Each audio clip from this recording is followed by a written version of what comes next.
স্বাগত। দেখছেন দিনের প্রধান খবর আর খবরের পেছনের খবর নিয়ে পর্যালোচনামূলক অনুষ্ঠান বাংলাদেশ এখন। আপনাদের সঙ্গে আছে আমি অনুপম দেব। আলোচনার জন্য স্টুডিওতে আছেন ৭১-এর ঘাতক দালাল নির্মূল কমিটির ভারপ্রাপ্ত সভাপতি শাহরিয়ার কবির এবং সমাজতাত্ত্বিক ও গবেষক এবং প্রতিচিন্তার ব্যবস্থাপনা সম্পাদক খন্দকার সাখাওয়াত আলী। স্বাগত জানাচ্ছি আপনাদের। আমরা শুরুতেই দেখে নেব গতকালের যে প্রধান খবর ছিল সেই খবরগুলোর কিছু অংশ। লেখক ব্লগার অভিজিৎ রায় হত্যার ঘটনায় অজ্ঞাত জঙ্গিদের আসামি করে মামলা করেছেন তার বাবা অধ্যাপক অজয় রায়। পরিবারের সন্দেহ সহ কয়েকটি বিষয়কে সামনে রেখে তদন্ত চালাচ্ছে পুলিশ। কত শত মানুষকে এরা মারতেছে, পেট্রোল বোমা, চাপাতি, ট্রেনের লাইনচ্যুতি, এগুলো সব ঘটনাই হচ্ছে এই তথাকথিত সাম্প্রদায়িক গোষ্ঠী এবং জঙ্গি, যার পেছনে জামাতে ইসলাম সহ অনেক জঙ্গি যারা মধ্যপ্রাচ্য থেকে টাকা পাচ্ছে ইসলামী তৎপরতার কাজের জন্য পরিচালনা। সরকারের উচিত এই তথাকথিত ইসলামী তৎপরতাকে অবিলম্বে বন্ধ করা নয়। এই হত্যাকাণ্ডের প্রতিবাদে ঢাকা বিশ্ববিদ্যালয় ক্যাম্পাস, শাহবাগ সহ বিভিন্ন জায়গায় বিক্ষোভ ও সমাবেশ করেছে নানা সংগঠন। রোববার ভোর ৬টা থেকে বুধবার ভোর ৬টা পর্যন্ত আবারও সারা দেশে ৭২ ঘণ্টার হরতাল ডেকেছে ২০ দল। একই সঙ্গে রোববার দেশের সব জেলা, উপজেলায় ও ওয়ার্ডে গণমিছিল আহ্বান করা হয়েছে।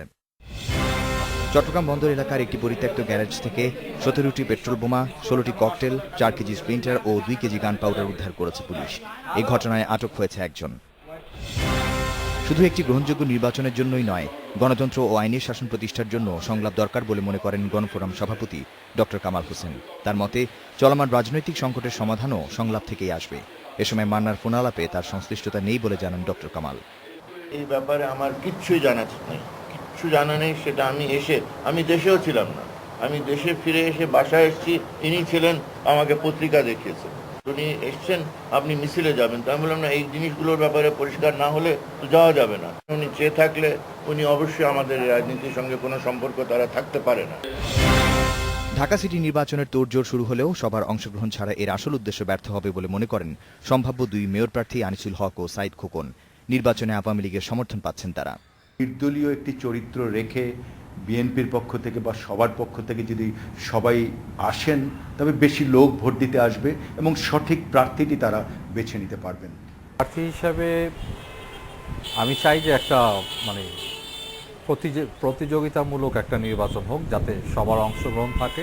সেখানে আপনার গণতন্ত্রটা আরও বেশি সক্রিয় হয়, হ্যাঁ, এবং নির্বাচনের গ্রহণযোগ্যতাও অনেক গুণে বেড়ে যায়। ইরাকের মসুল শহরে বেশ কিছু ঐতিহাসিক নিদর্শন ধ্বংস করেছে আইএস জঙ্গিরা। শহরের জাদুঘরে চালানো ধ্বংসযজ্ঞের ভিডিও চিত্র প্রকাশ করেছে তারা। সিডনিতে রেকর্ড করে ম্যাচ জিতল সাউথ আফ্রিকা। ওয়েস্ট ইন্ডিজকে হারালো ২৫৭ রানের বিশাল ব্যবধানে। ৪০৯ রানের টার্গেটে ৩৩ ওভার ১ বলে ১৫১ রানে অল আউট হয় ওয়েস্ট ইন্ডিজ। ম্যাচে ৬৬ বলে ১৬২ রানে অপরাজিত থাকেন ডি ভিলিয়ার্স। বিশ্বকাপে আজ মুখোমুখি হচ্ছে ২ স্বাগতিক অস্ট্রেলিয়া ও নিউজিল্যান্ড। অকল্যান্ডের ইডেন পার্কে ম্যাচ শুরু হবে সকাল ৭টায়। দিনের দ্বিতীয় ম্যাচে বেলা ১২:৩০টায় ভারতের মুখোমুখি হচ্ছে আরব আমিরাত। কায়কোবাদ আকবর, ইন্ডিপেন্ডেন্ট নিউজ, ঢাকা। আমরা দিনের প্রধান খবরগুলো দেখছিলাম। আসলে গতকাল যে ঘটনাটি ঘটেছে, আজকে পত্রপত্রিকাতে এবং বিশেষ করে আজকে সারাদিন প্রতিবাদ হয়েছে ঢাকা বিশ্ববিদ্যালয় সহ সারা দেশেই বিভিন্ন সংগঠনের নেতাকর্মীরা, সংগঠনের কর্মী যারা আছেন, এছাড়াও সাধারণ মানুষদের পক্ষ থেকে, লেখক ব্লগারদের পক্ষ থেকে আমরা জানি প্রতিবাদ জানানো হয়েছে এবং এটি কিন্তু আজকেও সংবাদের একটি বড় অংশ জুড়ে আছে।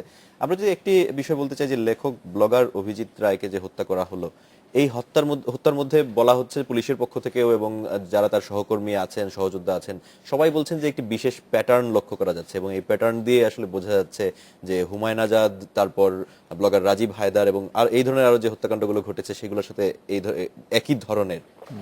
আপনি কি সেরকমই মনে করছেন? না, নিঃসন্দেহে। কারণ এটা দেখুন, হুমায়ুন আজাদেরও আগে যদি আমরা যাই, ১৯৯৯ সালে জানুয়ারি মাসে ১৮ জানুয়ারি কবি শামসুর রহমানের উপর হারকাতুল জেহাদের ৩ জঙ্গি হামলা করেছিল, কুড়াল দিয়ে তাকে হত্যা করতে চেয়েছিল। সেটা কবির পরিবারের বাধার কারণে তিনি অলৌকিকভাবে বেঁচে গেছেন। কিন্তু সেই সময় যে প্রথমে ৩ জনকে ধরা হলো, তারপর তাদের জবানবন্দির ভিত্তিতে ৪৮ জনকে গ্রেফতার করা হলো এবং তাদের সেই জবানবন্দি থেকে আমরা জানলাম সেই ৪৮ জনের মধ্যে ২ জন ছিল, একজন পাকিস্তানি, একজন দক্ষিণ আফ্রিকার। এবং সাজিদ এবং সাদেক তারা বলেছিল তখন জিজ্ঞাসাবাদে যে ওসামা বিন লাদেন তাদেরকে কত টাকা দিয়েছে, কতগুলো মাদ্রাসায় তারা এই টাকাগুলো দিয়েছে জঙ্গি রিক্রুট করবার জন্য, জঙ্গি তৈরি করবার জন্য, হুজির এগুলোর জন্যে। কিন্তু দুর্ভাগ্যের বিষয় হচ্ছে বিএনপি জামাতের জোট যখনই ক্ষমতায় এলো তখন আমরা দেখলাম বাংলাদেশে এসব জঙ্গি মৌলবাদী সংগঠনের একটা ব্যাঙের ছাতার মতো তারা গজাতে শুরু করলো। আর যাদেরকে গ্রেফতার করা হয়েছিল সেই আগের আমলে, শেখ হাসিনার প্রথম আমলে, তাদের সবাইকে ছেড়ে দেওয়া হলো। এই সাদেক এবং সাজিদ যারা স্বীকার করেছে আল কায়দার সঙ্গে জামাতের নেটওয়ার্ক এবং আল কায়দার বাংলাদেশ নেটওয়ার্কের ব্যাপারে, ছেড়ে দেওয়া হলো তাদেরকে, জামিন নিয়ে তারা বেরিয়ে চলে গেল।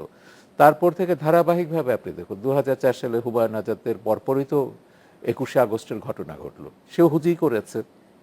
আমার যে প্রামাণ্য চিত্র জিহাদের প্রতিকৃতি, সেখানে মুফতি হান্নানের ইন্টারভিউ আছে। হুজির কমান্ডার বলছে হুমায়ুন আজাদকে কেন তারা হত্যা করেছে, হুমায়ুন আজাদের বক্তব্য আছে এবং সেখানে খুব পরিষ্কার মুক্ত চিন্তা। হুমায়ুন আজাদ যুক্তিবাদে বিশ্বাস করতেন, বিজ্ঞান মনস্ক ছিলেন, মুক্ত চিন্তায় বিশ্বাসী ছিলেন। অকপটে তিনি লিখেছেন, তিনি বলেছেন, এবং তারা বলেছে এই কারণেই তাকে হত্যা করা হয়েছে। শামসুর রহমানের ব্যাপারে মুফতি হান্নান পরিষ্কার বলেছে এই কারণেই তাকে হত্যার জন্য যাওয়া হয়েছিল, তিনি বেঁচে গেছেন। এবং একইভাবে আপনি দেখুন এরপর যে রাজীবের কথা বললেন, সর্বশেষ অভিজিৎ, তাদের যে হত্যার যে তালিকা, হিটলিস্ট যেটা বলা হয়, গোয়েন্দারা যেগুলো পেয়েছে বিভিন্ন আস্তানা থেকে, অভিজিতের নাম, তার যে ব্লগ যেটা মুক্তমনা, বহু জায়গায় এই নামগুলো আপনি পাবেন। এবং ব্লগে যারা কাজ করেন তারা জানেন যে জামাতি যে এবং জঙ্গিদের যে ব্লগগুলো আছে সেখানে কিন্তু ক্রমাগত এই হুমকিগুলো দেওয়া হচ্ছে। তো এইটা নতুন কোনো ব্যাপার না, যেটা আজকে তার বাবা অজয়দা এই যে আপনাদের খবরেও যেটা বললেন, এটা আমরা দীর্ঘকাল ধরে বলে যাচ্ছি। কিন্তু প্রশ্নটা হচ্ছে, আমি আজকেও বলেছি যে হুমায়ুন আজাদের এই যে আজকে মানে আপনার 27শে ফেব্রুয়ারিতে তার মৃত্যুবার্ষিকী, 11তম মৃত্যুবার্ষিকী, মিডিয়ার কোথাও কিন্তু হুমায়ুন আজাদ নেই। সেই মামলার কোনো কিছুই অগ্রগতি হয়নি। হুমায়ুন আজাদকে যারা হত্যা করেছিল তাদের বিচার এবং শাস্তি হয়নি। তার ফলে ওই হত্যাকারীরা তারা আরও বেশি হত্যাকাণ্ডে উদ্বুদ্ধ হচ্ছে। তারা জানে বাংলাদেশে কোনো এই ধরনের হত্যার কোনো বিচার শাস্তি হয় না।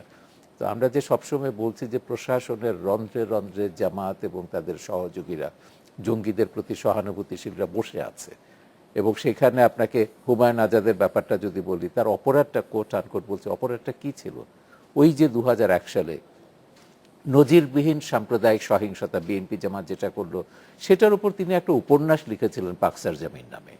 এখন সেই জন্যে তাকে হত্যা করা হলো। অভিজিতেরও তাই। অভিজিৎ কিন্তু কখনো কোনো ধর্মের বিরুদ্ধে কোনো কথা বলেনি, যুক্তির কথা বলেছে, বিজ্ঞানের কথা বলেছে, এবং এইটাই তার কাল হয়েছে। এবং এই জঙ্গি মৌলবাদীরা এটা যদি তাদের দর্শন যদি আমরা না বুঝি, তাহলে কিন্তু ব্যাখ্যা করতে পারবো না যে এই হত্যাগুলো কেন তারা করে। এই যে একটু আগে যে ছবিটাও দেখলেন, ইরাকের মোসুলে যেটা ঘটলো, গোটা জাদুঘর কিভাবে ধ্বংস করছে আইএস এর জঙ্গিরা। আফগানিস্তানে আমরা একইভাবে দেখেছিলাম। হ্যাঁ, পুরো আফগানিস্তানে আপনি বাইমিয়ানের বৌদ্ধ মূর্তি কিভাবে ধ্বংস করেছে, কারণ তাদের বক্তব্য হচ্ছে যা কিছু ইসলামের সঙ্গে সমার্থক নয়, তাদের ব্যাখ্যা করা ইসলাম, এটা কিন্তু আমাদের নবীর ইসলামের কথা বলছি না, তাদের ইসলামের সঙ্গে সমার্থক নয়, সবকিছুকে তারা ধ্বংস করে ফেলবে।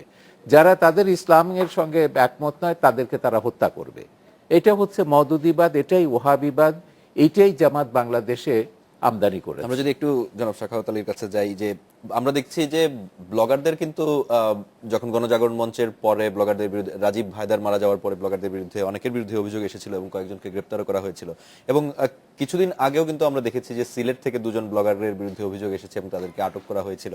কিন্তু গতকাল আমরা যেটি দেখলাম এবং যেটি অভিজিৎ রায় মারা যাওয়ার পরে প্রকাশ্যে চলে আসলো এবং বিভিন্ন সংবাদ মাধ্যমে আসলো, যে 9 ফেব্রুয়ারি 2014 তারিখে ফারাবি নামে একজন তাকে হুমকি দিয়ে রেখেছিল এবং ফেসবুকে হুমকি দিয়েছিল যে বাংলাদেশে আসলে তাকে হত্যা করা হবে।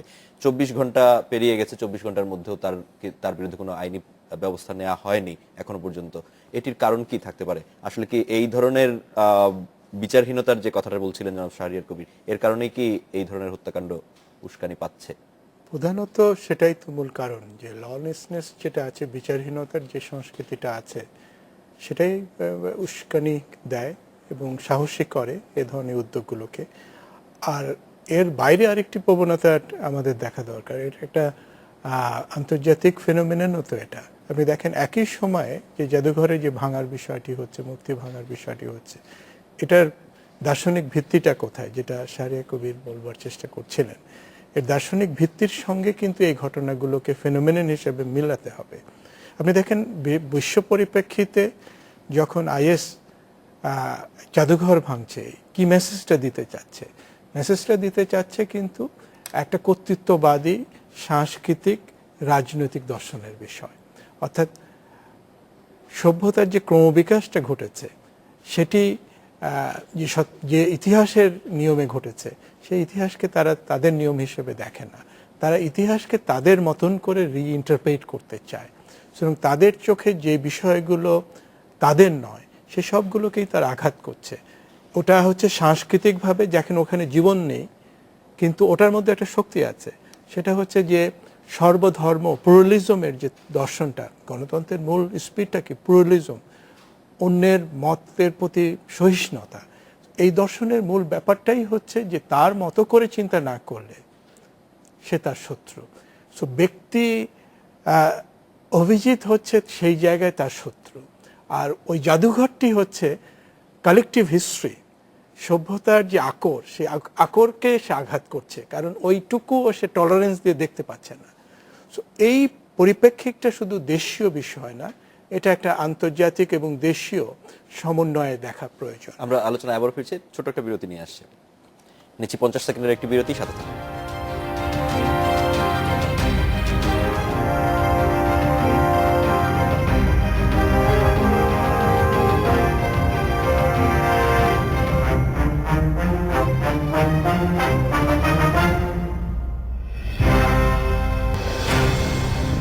ফিরে এলাম বিরতির পর, দেখছেন বাংলাদেশ এখন। আমরা কথা বলছিলাম যে ইতিহাস নিয়ে। সো এই জঙ্গিবাদী যে দর্শনের ভিত্তিটা, সেই জায়গা থেকে যদি আমরা এটাকে দেখতে না পারি, সুতরাং অপরাধের জায়গা থেকে শুধু এটা দেখলে হবে না যে এই অপরাধটা তৈরি করছে কারা, এবং এর রাজনৈতিক অর্থনীতির ব্যাপারটিকে কিন্তু দেখা দরকার। সবচেয়ে মজার ব্যাপার হচ্ছে যে একসময় যেটা ভাবা হতো যে দারিদ্রতার কারণে জঙ্গিবাদের উদ্ভবটা হচ্ছে, আমাদের দেশে তার যথেষ্ট কারণ ছিল এবং মাদ্রাসাগুলোর বিকাশের একটা অংশ ছিল, কিন্তু এর প্যাটার্নও চেঞ্জ হচ্ছে। আপনি দেখবেন আইএস এর ব্যাপারগুলো কিংবা হিজবুত তাহরির যে আমাদের এখানকার রিক্রুটমেন্টগুলো, এগুলো কিন্তু এলিটদের বাচ্চারাই কিন্তু সেই জায়গাটা যাচ্ছে। সো এর সামাজিক মানে সোশ্যাল রিক্রুটমেন্টেরও ফেজ বাই ফেজ কিন্তু ধরন চেঞ্জ, প্রোফাইল চেঞ্জ হচ্ছে। সো এই জায়গাতে যেটা দুর্বলতার জায়গা, সেটা হচ্ছে তারা তাদের কৌশলটি পরিবর্তন করছে, কিন্তু এদেরকে বোঝবার জন্যে গবেষণার পার্সপেক্টিভ থেকে আমাদের যে মনোযোগটা দরকার, যে ইনভেস্টমেন্টটা দরকার রাষ্ট্রের, এবং জ্ঞানের জায়গা থেকে যে ইনভেস্টমেন্টটা দরকার বিশ্ববিদ্যালয় বা থিঙ্ক ট্যাঙ্কগুলো, তারা কিন্তু সেই জায়গায় সেই মনোযোগটা দিচ্ছে না। এর একটা সামরিক দিক আছে, এর একটা মনস্তাত্ত্বিক দিক আছে, এর একটা অর্থনৈতিক সামাজিক দিক আছে।